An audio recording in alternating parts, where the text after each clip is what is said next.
Hello and नमस्कार दोस्तों, स्वागत है आप सभी लोगों का विद्यार्थी कम्युनिटी के इस डिजिटल प्लेटफॉर्म में। आज हम कुछ वन लाइनर क्वेश्चन देखेंगे जो एग्जाम की दृष्टि से बहुत ही महत्वपूर्ण होंगे। तो चलिए हम आज का सेशन स्टार्ट करते हैं।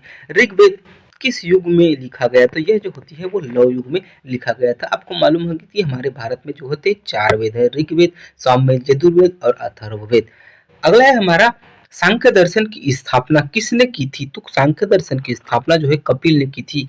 हमारे भारत में जो है कुल 9 जो होती है मान्य रूप से जो होती है दर्शन है, जिसमें से 3 नास्तिक है और जो है 6 आस्तिक है। निम्नलिखित में से किस शताब्दी में चोल वंश का अंत हो गया था? तो 13वीं शताब्दी में चोल वंश का समापन हो गया था। श्रीगुप्त का शासनकाल कब से कब तक था? तो श्रीगुप्त का शासनकाल जो था वो 240 ईस्वी से लेकर 280 ईस्वी तक रहा। आगे देखते हैं हम, श्रीगुप्त का उत्तराधिकारी कौन था? तो श्रीगुप्त के उत्तराधिकारी जो थे वो घटोत्कच थे। आप लोगों को बता दूं ये सारी सभी क्वेश्चन जो होती है भारतीय प्राचीन इतिहास से संबंधित है। तो आप लोग इसका नोट्स बनाते चलिएगा और अच्छा लगे तो लाइक कीजिए, सब्सक्राइब कीजिए, शेयर कीजिए।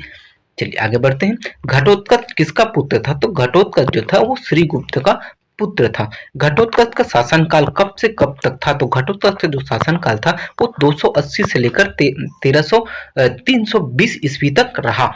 घटोत्कच का उत्तराधिकारी कौन बना? तो घटोत्कच के उत्तराधिकारी जो थे वो चंद्रगुप्त बना, यानी कि चंद्रगुप्त जो थे वो घटोत्कच के पुत्र थे और घटोत्कच जो थे तो श्रीगुप्त थे। तो इनका जो क्रम देखें तो श्रीगुप्त, फिर घटोत्कच, फिर आता है आपका चंद्रगुप्त। एक गुप्त वंश से संबंधित है। चंद्रगुप्त प्रथम ने किनसे शादी की थी? तो कुमार देवी नामक एक महिला थी, जिनसे चंद्रगुप्त प्रथम ने विवाह किया था। आगे देखते हैं, कुमार देवी कहाँ की राजकुमारी थी? तो कुमार देवी जो थी, जो कुमार देवी जी थी वो लिच्छवी बिहार की राजकुमारी थी। चंद्रगुप्त प्रथम किसका उपाधि धारण किया था? तो इन्होंने महाराज धीराज की उपाधि धारण की थी। गुप्त वंश की शुरुआत किससे की गई, किससे हुई थी? तो चंद्रगुप्त प्रथम से, यानी कि गुप्त संवत की शुरुआत, गुप्त संवत की शुरुआत जो होती है वो चंद्रगुप्त प्रथम ने की थी। और इसी हरिसेन ने जो होती है प्रयाग प्रशस्ति की रचना की थी और इसी प्रयाग प्रशस्ति में हमें जो है समुद्रगुप्त के बारे में कुछ विशेष जानकारियां मिलती थी कि उनके जो थी वो प्रशासन किस तरह से था। हरिसेन ने किसकी रचना की थी? तो इलाहाबाद में की जो होती है एक प्रशस्ति की रचना की थी। इन्हें जो होती प्रयाग प्रशस्ति कहा जाता है। अश्वमेधकर्ता की उपाधि धारण करने वाले राजा का नाम क्या था? तो वो जो थे समुद्रगुप्त था। समुद्रगुप्त ने अश्वमेधकर्ता की उपाधि धारण की थी 360 ईस्वी में। महाराज धीराज और विक्रमांक की उपाधि धारण करने वाले कौन थे? तो वो जो थे वे हमारे समुद्रगुप्त जी थे। चलिए आगे देखते हैं, किस शासक को कविराज के नाम से जाना जाता है? तो समुद्रगुप्त को जो होती है, यहाँ देखिए समुद्रगुप्त जो थे गुप्त वंश के प्रमुख शासक थे, एक समुद्रगुप्त और एक चंद्रगुप्त। तो दोनों के बारे में हम विस्तृत रूप से चर्चा कर रहे हैं और इसी से संबंधित अधिकतर हमारे जो है क्वेश्चन है, तो आप लोग इसका नोट्स बनाते चलिएगा। समुद्रगुप्त किस भगवान के भक्त था? तो वो जो थे विष्णु भगवान के भक्त रहे। समुद्रगुप्त किस धर्म का उपासक था? तो समुद्रगुप्त जो थे वो हिंदू धर्म के उपासक थे।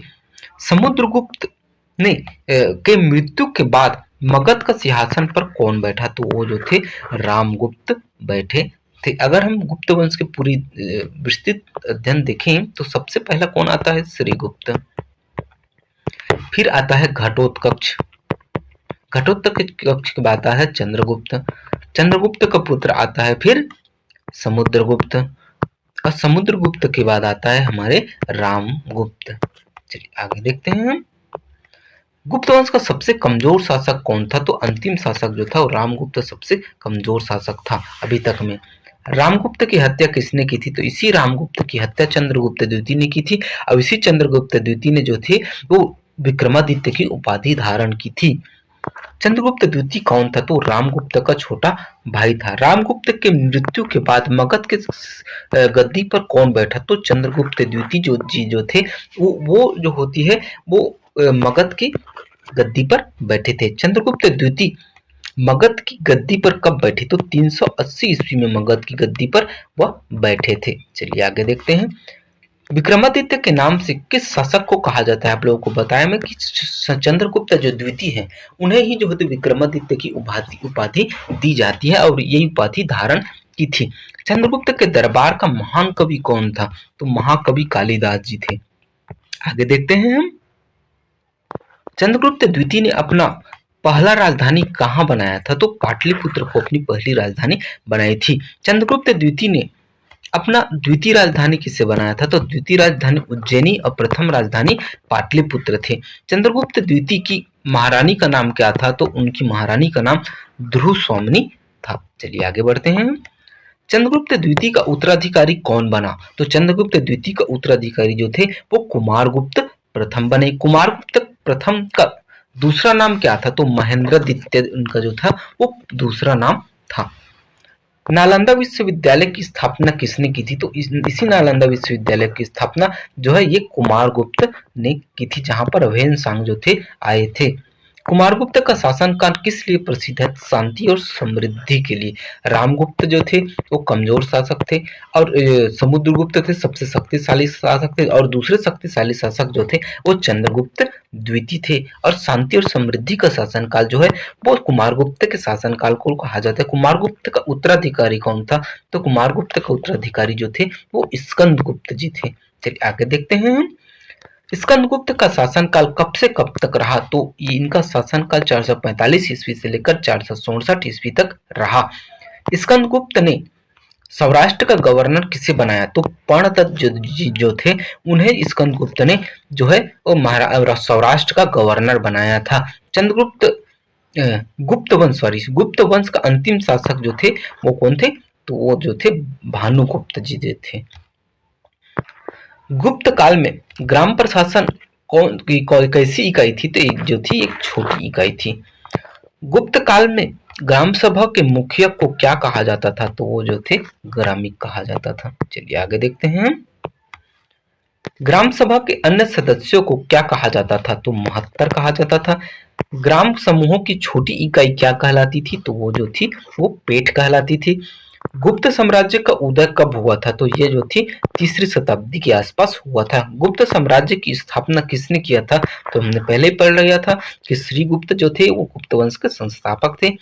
गुप्त वंश की स्थापना कहाँ हुई थी? तो ये जो थी कौशाम्बी में हुई थी।